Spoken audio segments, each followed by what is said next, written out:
സാറേ, നീ വന്നോ? എന്താടാ?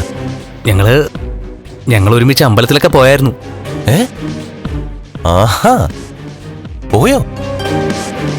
എടാ, നീ കൊടുത്ത വിഷുക്കോടി കൊടുത്തോണ്ടാണ് അവള് വന്നത്. അതിന് മാത്രം ചെറിയൊരു നിരാശ ഉണ്ടായി സർ. അവൾ ആ സാരി അല്ല കൊടുത്തത്. പോട്ടെ, എന്തായാലും നിനക്കൊപ്പം വന്നല്ലോ. അല്ല, കണ്ണനുണ്ടായിരുന്നോ? ഏയ് ഇല്ല, അയാളെ ഒഴിവാക്കിയിട്ടാ വന്നത്. അതായത് കണ്ണനെ ഒഴിവാക്കിയിട്ട് നിനക്കൊപ്പം വന്ന് നിന്റെ കാമുകി ദൈവത്തിന്റെ അടുത്ത് പറഞ്ഞത് എന്താണെന്ന് നിനക്ക് ഊഹിക്കാൻ പറ്റുമോ?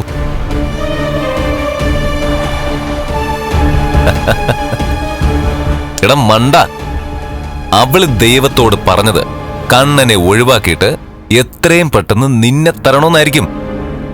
എന്ന് വെച്ച അവളുടെ മനസ്സിലെ ഇപ്പോഴത്തെ കണ്ണിലുണ്ണി നീയാ. അങ്ങനെ എനിക്കും തോന്നി തുടങ്ങിയിട്ടുണ്ട്. പിന്നെ ഇന്ന് നീ കൊടുത്ത സാരി അവൾ ഉടുക്കാതിരുന്നത് എന്തുകൊണ്ടാണെന്ന് നിനക്കറിയൂ?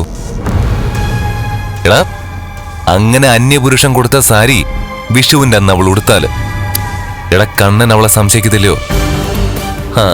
അതുകൊണ്ടാ അവള് നിന്നെ ഒന്ന് നിരാശപ്പെടുത്തിയത്. എന്നാലും കണ്ണനെ ഒഴിവാക്കിയിട്ട് അവൾ ഈ വിഷുവിന് നിനക്കൊപ്പം വന്നെങ്കിൽ എടാ അടുത്ത വിഷുവിന് നിനക്കൊപ്പം അവളും കാണൂടാ. എടാ എന്റെ നാക്കേ കരുനാക്ക, എടാ ഇത് പിഴക്കില്ല. പിന്നൊരു കാര്യം, എന്റെ കരണത്ത് ആദ്യമായി തല്ലിയ പെണ്ണാണ് മഹാലക്ഷ്മി. അതുകൊണ്ട് അവൾക്കതിന്റെ ശിക്ഷ കിട്ടണം. ഇപ്പൊ ഒരു കുഞ്ഞിനെ വേണോന്ന് അവൾ ഒരുപാട് ആഗ്രഹിക്കുന്നുണ്ട്. അവളുടെ ആഗ്രഹം നടന്നു കഴിഞ്ഞാ പിന്നെ ഒന്നും ആലോചിക്കരുത്, അവളുടെ പാട്ടിനെ വിട്ടേക്കണം. പോട്ടെ, അവള് ജനിക്കുന്ന കുഞ്ഞുമായിട്ട് എവിടെയെങ്കിലും തെണ്ടി തിരിയട്ടെ. ഇല്ലടോ, അവളെപ്പോലൊരു പെണ്ണിനെ സ്വന്തമാക്കാൻ കഴിഞ്ഞാൽ അവളെ ഞാൻ വിട്ട് കളയില്ല. താനെന്നല്ല, തന്റെ അപ്പൻ പറഞ്ഞാലും ശരി. എന്താടാ നീ ആലോചിക്കുന്ന? ഏയ് ഒന്നുമില്ല. ഓ, അതിന്റെ ഇടയിൽ അവളുടെ മുഖം ആലോചിച്ചതാ. അതിങ്ങനെ കൊത്തി വലിക്കുന്നുണ്ടല്ലേ? മനസ്സിലായി മനസ്സിലായി.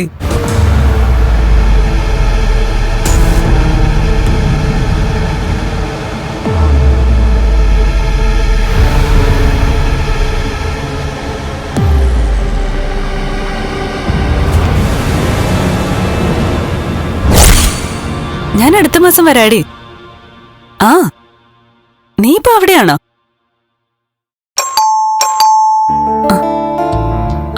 ശരിയടി, ആരോ വന്നു തോന്നുന്നു.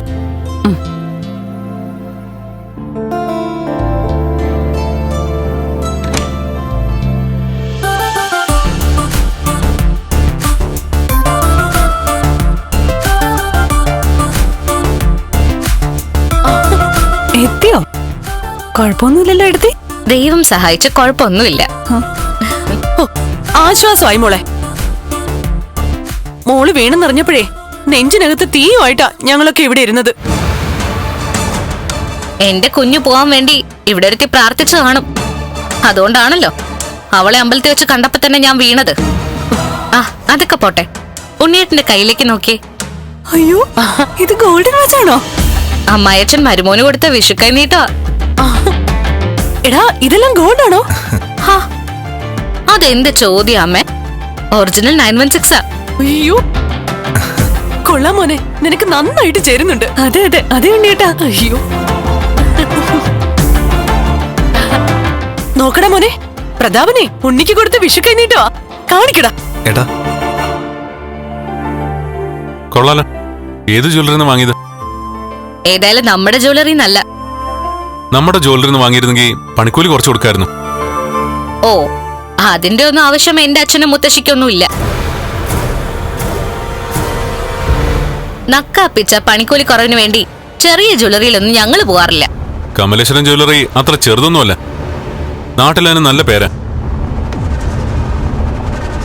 എടാ മോനെ, നിനക്ക് സമ്പത്ത് ഒരുപാടുണ്ടെങ്കിലേ കല്യാണം കഴിഞ്ഞു കഴിഞ്ഞാ ഇതുപോലുള്ള സമ്മാനങ്ങൾ കിട്ടണമെങ്കിൽ ഭാര്യമാർക്ക് അതുപോലെ ബന്ധുബലം വേണം. അതമ്മേ അങ്ങനെ പറഞ്ഞത്? കരുണയുടെ അച്ഛൻ ഇയാളുടെ രണ്ടാനച്ഛനല്ലേ? ഇവരുടെ രണ്ടാളുടെയും അമ്മ ഒന്നല്ലേ? എന്നിട്ടും കരുണയോട് കാണിക്കുന്ന സ്നേഹത്തിന്റെ ഒരു അംശം പോലും കരുണയുടെ അച്ഛൻ മഹിക്ക് കൊടുക്കുന്നില്ലെങ്കിൽ അയാളുടെ സ്വഭാവത്തിന് എന്തെങ്കിലും കുഴപ്പമുണ്ടെന്ന് വേണം കരുതാൻ. ദേ, എന്റെ അച്ഛൻ ഒരു കുഴപ്പമില്ല.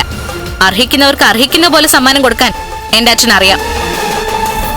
എന്നാ ഇന്ന് വിഷുവായിട്ട് എനിക്ക് സ്വർണം കിട്ടിയില്ല, വെള്ളി കിട്ടി. ഒരു വെള്ളി രൂപ. അതെന്റെ ഭാര്യയാണ് വിഷു കഴിഞ്ഞിട്ടും തന്നത്. അതാണ് എന്റെ ഏറ്റവും വലിയ സമ്മാനം. അതെ, ഈ വർഷം നന്നായിട്ട് അത് പറഞ്ഞാ മതി കേട്ടോ. രാവിലെ തന്നെ ഒരു പാർട്ടി വിളിച്ചിരുന്നു, 10 കോടിയുടെ വില്ല പ്രോജക്റ്റിനെ കുറിച്ച് പറയാൻ.